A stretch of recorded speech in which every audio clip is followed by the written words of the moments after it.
ইন্নাকা ইন তাদারহুম ইউদিল্লু ইবাদাক ওয়ালা ইয়ালিদু ইল্লা ফাজিরান কাফফারা।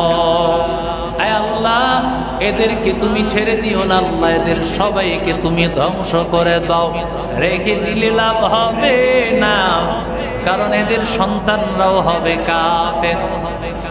এতদিন দাওয়াত দিয়েছি রে মালিক, ও আল্লাহ, আর দাওয়াতে কাজ হবে না, এদেরকে আল্লাহ তুমি ধ্বংস করে দাও।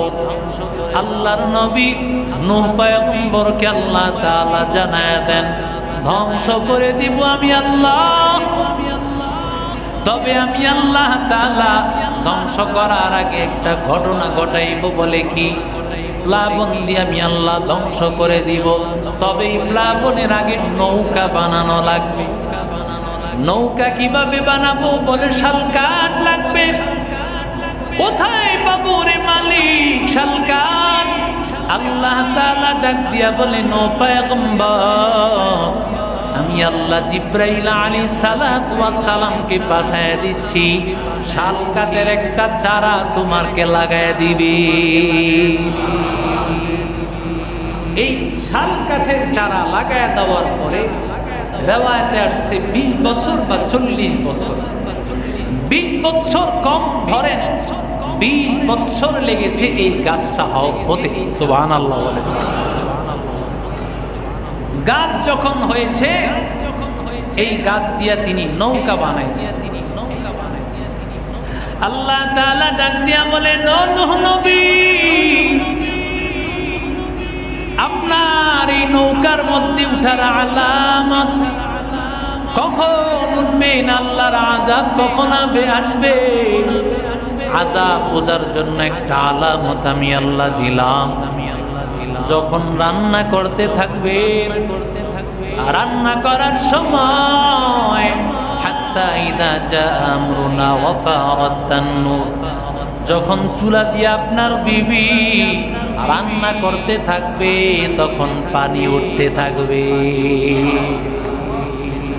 নিচ থেকে পানি উঠতে থাকবে, তখন বুঝবেন এটা প্লাবনের আলামত। ধ্বংস হয়ে যাবে পৃথিবী, পৃথিবীর কিছুই থাকবে না। আল্লাহর নবীর স্ত্রী, নূহ নবীর স্ত্রী, রিওয়ায়াতে 3 ধরনের জায়গার কথা পাওয়া যায়। হিন্দুস্তানের কোন জায়গা, মক্কা শরীফের কোন জায়গা, অথবা বাইতুল মুকাদ্দাসের দক্ষিণ গেটে, ওইখানে বসিয়া বিবি রান্না করতেছিলেন। এমন সময় দেখেন হঠাৎ করে নিচ থেকে পানি উঠতেছে। সুবহানাল্লাহ। স্বামী নূহ নবীর কাছে হাজির, ও নবী, পানি উঠতেছে।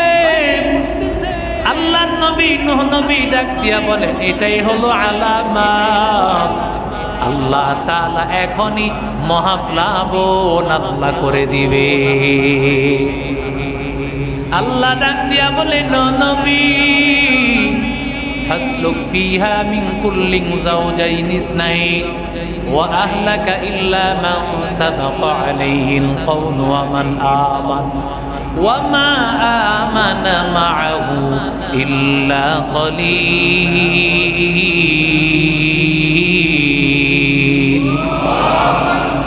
আল্লাহ ডাক দিয়া বলেন, নূহ নবী,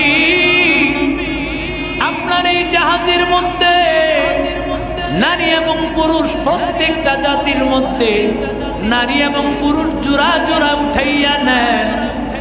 পুরুষের মধ্য থেকে যারা ঈমানদার তাদেরকে উঠায় নিবেন, আর প্রাণীগুলোর মধ্যে একটা হলো পুরুষ আর একটা হলো নারী, একটা হলো নর আর একটা মাদা। 2 হাত প্রসারিত করবেন, ডান দিকে আসবে পুরুষ প্রাণীরা, বাম দিকে আসবে মহিলা যেগুলো আছে ওই প্রাণীগুলো আসতে থাকবে। নূহ পয়গম্বর দাঁড়ায় আছেন, কেউ নাই। নূহ নবী ডাক দিয়া বলেন, আল্লাহ, এখনো তো কেউ আসলো না।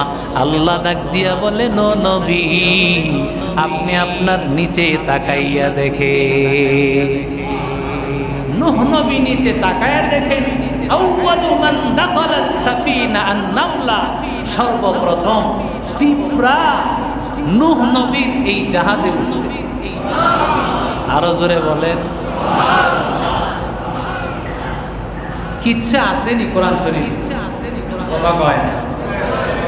তো কিচ্ছা, যারা কিচ্ছার বিরোধিতা করেন, কোরআন শরীফ পুরাটাই হলো কিচ্ছার এক গাইড বুক, ঠিক না বেঠিক?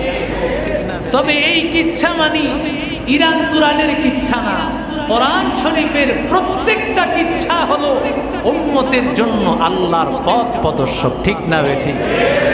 নবীজির গোটা জীবনটাকে আল্লাহ তুলে ধরেছেন। আল্লাহ তাআলা মুসা আলাইহিস সালামের ঘটনা তো গোটা কোরআনের জায়গায় জায়গায় আল্লাহ বলেছেন। কেন? আল্লাহ তাআলা এই ঘটনা দিয়ে উম্মতকে আল্লাহর পরিচয় আল্লাহ দিয়েছেন। সুবহানাল্লাহ। নূহ নবী এই জাহাজের মধ্যে সর্বপ্রথম পিঁপড়া উঠছে। আল্লাহর নবী নূহ নবী তাকাইয়া দেখেন পেঁচায় পেঁচায় একটা প্রাণী আসতেছে সাপের মতো। আল্লাহর নবী নূহ আলাইহিস সালাম বলেন, আল্লাহর সাপকে আমিও ভয় পাই, উম্মতও ভয় পায়। আল্লাহ সাপ উঠানোর প্রয়োজন হবে না। আল্লাহ ডাক দিয়া বলে, নবী, কারণ আমি আল্লাহর সাপের জন্ম, আমি আল্লাহ তাআলা সাপের বংশধর, আমি আল্লাহ কিয়ামত পর্যন্ত বাকি রাখবো। সুবহানাল্লাহ বলেন। সুতরাং সাপ যদি আপনার জাহাজে না উঠে বংশ থাকবে না। আল্লাহর নবী নূহ নবী তাকায় দেখতেছে, নূহ নবী তাকায় দেখেন সিংহ আসতেছে। সুবহানাল্লাহ বলেন। আল্লাহ, সিংহকে আমি ভয় পাই। আল্লাহ ডাক দিয়া বলেন, ও নবী, আপনার ভয় পাওয়ার কোনো কারণ নাই। আপনি সিংহের মাথায় হাত দেন, মাথায় হাত দিয়া দেখেন মাথাটা গরম হয়ে আছে। বলে গরম কি? বলে এটা একটা বিশেষ রোগ যাকে আমরা জ্বর বলি, আরবিতে বলা হয় আল হুম্মা। জ্বর বলে, জ্বর হলে কি লাভ? যেই কয়দিন এই সিংহটা আপনার জাহাজের মধ্যে থাকবে, জ্বরে আক্রান্ত হয়ে থাকবে। আর জ্বর আসলে মানুষের শরীর বড় দুর্বল, ওই সময় কারো উপর আক্রমণ সে করবে না। আর সাপ যে কয়দিন থাকবে ওর বিষ থাকবে না, সে কাউকে দংশন করবে না। সুবহানাল্লাহ। সর্বশেষ নূহ আলাইহিস সালাতু ওয়াস সালাম তাকায় দেখেন, আখিরু মান দাখালাস সাফিনা আল হিমার। সর্বশেষ যেই প্রাণীটা জাহাজের মধ্যে উঠছে ওই প্রাণীর নাম হলো গাধা। জোরে কোন কি? নূহ আলাইহিস সালাম তাকায় দেখেন গাধা উপরের দিক উঠছে, নিচের দিক নেমে মারিছে। নিচের দিক আর উঠে না, উপরের দিক উঠায় নিচ দিক নেমে মারিছে। নূহ নবী ডাক দিয়া বলেন, মালাকা ইয়া হিমার, ও গাধা তোমার কি হলো? কেন তুমি গোটা শরীরটা উপরে উঠাইতেছ না? আল্লাহর বান্দা গাধা ডাক দিয়া বলে, নবী, আপনি তাকায় দেখেন না নিচের দিকে আমি কিভাবে উঠব? কারণ আমার লেজ ধরে আছে মিস্টার ইবলিস। কথা কোন ঠিক না? কে ধরে রাখছে? ইবলিস ধরে রাখছে। বুঝা গেল গাধার লেজ ধরে ইবলিস। গাধার লেজ ধরে কি? ইবলিস। পৃথিবীর জমিনে যারা মসজিদের বিরোধিতা করে, আলেমের বিরোধিতা করে, দ্বীনের বিরোধিতা করে, বুঝতে হবে এরা ইন্টারন্যাশনাল গাধা। কথা কন না কেন? কারণ গাধার লেজ ধরেছে কে? মিস্টার ইবলিস। যারা পৃথিবীর জমিনে দ্বীনের বিরোধিতা করবে, ইসলামের বিরোধিতা করবে, বুঝতে হবে ইন্টারন্যাশনাল গাধার পরিচয় তারা দিয়েছে। আল্লাহ ডাক দিয়া বলেন, ও আল্লাহ, নূহ নবী বলতেছে, আল্লাহ আপনি এই শয়তানকে কেন উঠাইবেন? আল্লাহ ডাক দিয়া বলেন, কারণ শয়তানকে আমি বাকি রাখবো, কারণ শয়তানের মাধ্যমে আমি আল্লাহ পরীক্ষা করব। আমি আল্লাহ তাআলা শয়তানের বংশধর আমি আল্লাহ বাকি রাখবো। আল্লাহর নবী নূহ আলাইহিস সালাতু ওয়াস সালাম প্লাবনের সময় চলতেছেন, গোটা দুনিয়া প্লাবিত হয়ে গেছে। জাহাজের মধ্যে উঠে আছে 3 তলা বিশিষ্ট জাহাজ। নিচতলার নাম সুফলা, মাঝতলার নাম হলো উস্তা, উপরের তলার নাম হলো উলিয়া। নিচের তলায় হিংস্র প্রাণী, মাঝের তলায় হলো গরু ছাগলেরা, আর উপরের তলায় আশরাফুল মাখলুকাত মানুষ। এই জাহাজ নিয়ে চলতেছেন নূহ নবী। একদিন 2 দিন না, 1 মাস 2 মাস নয়, 6 মাস পর্যন্ত গোটা পৃথিবীর এমন কোন জায়গা নাই যেই জায়গা দিয়ে এই জাহাজটা চলে নাই। তার মানে বাংলাদেশেও আসছে।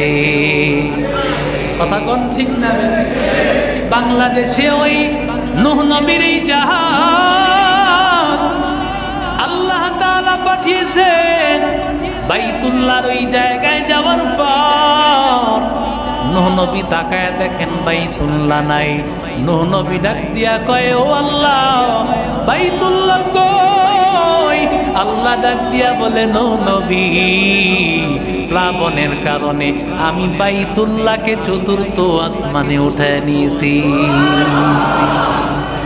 কিন্তু আল্লাহর নবী ওই যেই জায়গার মধ্যে বাইতুল্লাহ আল্লাহর ঘর, ওই জায়গার মধ্যে তিনি 7 বার চক্কর লাগাইলেন, 7টা তওয়াফ, 7 বার ঘুরে একটা তওয়াফ তিনি করে নিলেন।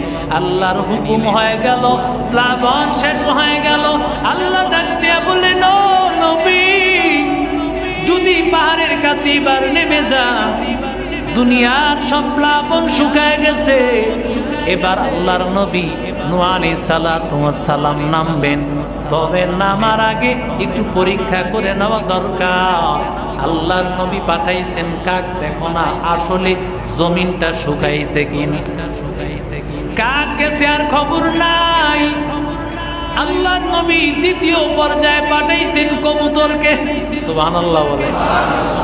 কবুতর খবর নিয়ে হাজির, বলে পয়গম্বর, জমিনটা একেবারে শুকায় গেছে। কিছুক্ষণ পরে আবার কাক হাজির। লিমাতা খরতায়া গোরাব, ও কাক, কেন তুমি দেরি করলা? কাক ডাক দিয়া কয়, পয়গম্বর, গরু মরা দেখিয়া লোভ সামলাইতে পারি নাই। নাউজুবিল্লাহ। গরু মরা দেখিয়া লোভ সামলাইতে পারি নাই। আল্লাহর নবী ডাক দিয়া বলেন, ও কাক, তুমি এই আচরণ করার কারণে জিন্দেগিতে কোনোদিন মানুষের সাথে তোমার অবস্থান হবে না। কবুতর, তোমার এই আচরণের কারণে সারা জিন্দেগিতে মানুষের সাথেই তোমার ঘর হবে। আরো জোরে বলেন, শুনছেন জীবনে কোনোদিন? এরে আল্লাহর বান্দা যুবক, আল্লাহর নবী নূহ পয়গম্বর তিনি ওই বাইতুল্লাহ তওয়াফ করেছে, কিন্তু প্লাবনের পরে বাইতুল্লাহ নাই। তারপরে 2 জন নবী আসছেন, একজন হলো লূত আলাইহিস সালাম, আরেক হুদ আলাইহিস সালাম, আরেকজন হলো সালেহ আলাইহিস সালাম। হুদ আলাইহিস সালাম, সালেহ আলাইহিস সালাম, এই 2 নবী আসিয়া বাইতুল্লাহ পায় নাই, কিন্তু বাইতুল্লাহর ওই জায়গায় নির্দিষ্ট জায়গায় ঘুরে ঘুরে তওয়াফ করেছে। এরি আল্লাহর বান্দা যুবক, ওই নূহ নবীর এক সন্তান সাম তার নাম। ওই সামের সন্তান পর্যায়ক্রমে একজনের পরে একজন। প্লাবনের 98 বছর আগে সাম নামে সন্তান নূহ নবীর জন্মগ্রহণ করেছে। এই সাম থেকেই জন্মগ্রহণ হয়েছে আজরের, আর আজরের সন্তান ইব্রাহিম খলিলুল্লাহ। ইব্রাহিম খলিলুল্লাহ, ইব্রাহিম খলিলুল্লাহ আল্লাহ তাআলার ঘর বাইতুল্লাহটাকে তিনি নির্মাণ করেছেন। এরে আল্লাহর বান্দা, ইব্রাহিম আলাইহিস সালাতু ওয়াস সালাম ইব্রাহিম আলাইহিস সালাতু ওয়াস সালামের স্ত্রী ছিল সারা। সারাকে নিয়া তার সময় দুইজন লোক তার উপর ঈমান এনেছে। একজন হলেন তার স্ত্রী সারা। কোন কোন রিওয়ায়াতের মধ্যে আসছে আমাদের মা হাওয়া আলাইহিস সালামের মতো সুন্দরী কেউ নাই। আর কোন কোন রিওয়ায়াতে আসছে বিশ্ব সুন্দরী ছিল ইব্রাহিম নবীর স্ত্রী সারা। তিনিও আমাদের মা, সুবহানাল্লাহ। দুইজন আমাদের মা, তারা বিশ্ব সুন্দরী, সুবহানাল্লাহ বলেন। যারা বিশ্ব সুন্দরীর প্রতিযোগিতা করে তাদের কাছে আমাদের এই দুইজন মার সৌন্দর্য তারা ধারে কাছেও যেতে পারবে। আর তারা তো রিজেক্ট মা, তাদের জীবন শেষ। আর আল্লাহ তাআলা নবীদের, সমস্ত নবীদের এমন কোন স্ত্রী নাই মা ইমরাতু নবিয়্যিন বাগিয়্যিন কত্তু। আল্লাহর নবী বলেন কোন নবীর স্ত্রীরা জিনাকার ছিল না। আরো জোরে বলেন। লূত আলাইহিস সালামের স্ত্রী কাফের, আরো নবীর স্ত্রীরা কাফের ছিল, কিন্তু এরপরেও তাদের জীবনের চরিত্রের মধ্যে কোনো কলঙ্কের ছাপ ছিল না, সুবহানাল্লাহ। সারা আলাইহিস সালাম তিনি একমাত্র ঈমান এনেছেন। লূত আলাইহিস সালাম তার ভাতিজা। ইব্রাহিম আলাইহিস সালামের একজন ভাই ছিল হারান। মুসা আলাইহিস সালামের এক ভাইয়ের নাম হারুন। ইব্রাহিম আলাইহিস সালামের এক ভাইয়ের নাম হলো হারান। ওই হারানের সন্তান হলো লূত। লূত নবী। এই দুইজন ইব্রাহিম আলাইহিস সালামের ভাতিজা আর সারা দুইজন ঈমান এনেছে। কিন্তু ঈমান আনার পরে যখন দেখলেন আর কেউ ঈমান আনে না, তখন রওনা করেছেন মাদিয়ান। তারা রওনা করেছেন শাম দেশে যাবেন। তবে যাওয়ার আগে মিশর দেশ পাড়ি দিয়ে যেতে হয়। ওই মিশরের সম্রাট যিনি ছিলেন, মিশরের সম্রাট সিনান বিন ওয়ালওয়ান, বিশ্ব বেহায়া নির্লজ্জ নারী লিপ্সু ছিল, জালেম এক সরকার ছিল। ওই সময়ে মিশরের যারাই ছিল তাদেরকে নমরুদ বলা হতো। সবাইকেই নমরুদ বলা হতো, তবে এক একজনের নাম এক একটা ছিল। সিনান বিন ওয়ালওয়ান একদিকে যেমন নারী লিপ্সু ছিল, অন্যদিকে ছিল জালেম। এলাকার মধ্যে যেই নারীর আগমন হতো, ওই নারীর আগমনের সাথে সাথেই তার গোয়েন্দা বাহিনী তার কাছে এই নারীকে নিয়ে আসত। তো ইব্রাহিম আলাইহিস সালামের স্ত্রী সারা আলাইহিস সালাতু ওয়াস সালাম তিনি যখন আসছেন, বিশ্ব সুন্দরী তার নজর পড়েছে, তাকে নেওয়ার জন্য বাহিনী পাঠায় দিয়েছেন। ইব্রাহিম নবী বলে দিলেন, ও স্ত্রী আমার, তুমি কি বলবা ইব্রাহিম নবী আমার ভাই লাগে, সুবহানাল্লাহ। স্ত্রী বলেন, এটা কেমন কথা? আপনি আমার স্বামী, আমি আপনার স্ত্রী।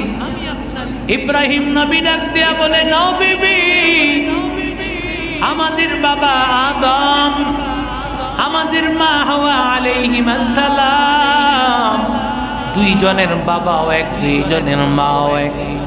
সেই হিসাবে আমাদের দুইজন আমরা রুহানি, মা বাবা দুইজন আমাদের এক। সেই হিসাবে দুইজন আমরা ভাই বোন হয়ে গেলাম। তুমি যখন সিনান বিন ওয়ালওয়ানের কাছে যাইবা, তার কাছে পরিচয় দিবা ইব্রাহিম আমার ভাই লাগে। হয়তো এই কথা শুনলে সে তোমার প্রতি হাত বাড়াইবে না। যখন শুনবে ভাই, হয়তো বা হাত বাড়াবে না, কিন্তু সুরে শুনে না ধর্মের কাহিনী, ঠিক না বে ঠিক?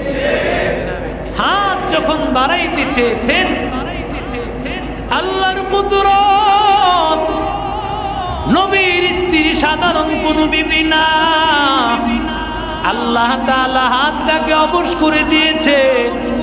এবার সিনান বিন ওয়ালওয়ান ডাক নিয়ে বলেন, আমার জন্য একটু দোয়া কর, আল্লাহ যেন আমাকে মুক্ত করে দেন, তাহলে আমি তোমার দিকে আর হাত বাড়াইব না। এবার সারা আলাইহিস সালাম তিনি দোয়া করলেন, আল্লাহ তাআলা হাতটাকে আবার ঠিক করে দিলেন। কিন্তু বান্দা আবারও যখন হাত বাড়াইতে লাগলো, আল্লাহ তাআলা হাতটাকে অবশ করে দিলেন। এরে আল্লাহর বান্দা যুবক, এক এক তিনবার। এবার সিনান বিন ওয়ালওয়ান চিন্তা করলেন, না না, এটা সাধারণ কোনো মহিলা না, এটা আমার আল্লাহ তাআলার প্রেরিত হয়তো কোনো নেককার বান্দি। সাথে সাথে মুক্ত করে দিলেন। আর হাজেরা নামক এক বাদী সুন্দরী এক নারীকে তাকে উপহার হিসাবে দিয়ে দিলেন, যাও যাও তোমাকে মুক্ত করে দিলাম, আর হাজেরা নামক সুন্দর বাদীটা তোমার কাছে দিয়ে দিলাম। এরপরে বিস্তারিত বহু ঘটনা ইনশাআল্লাহ আমরা ধারাবাহিকভাবে আলোচনা করব ইনশাআল্লাহ। কোরআন শরীফের প্রতিটা ঘটনা আল্লাহর নবী ইব্রাহিম আলাইহিস সালাম, হাজেরা আলাইহিস সালাম, ইসমাইল আলাইহিস সালাম, তাদের আদর্শই তো মুসলমান প্রতিটা মুহূর্তে মুহূর্তে স্মরণ করে, ঠিক না বেঠি?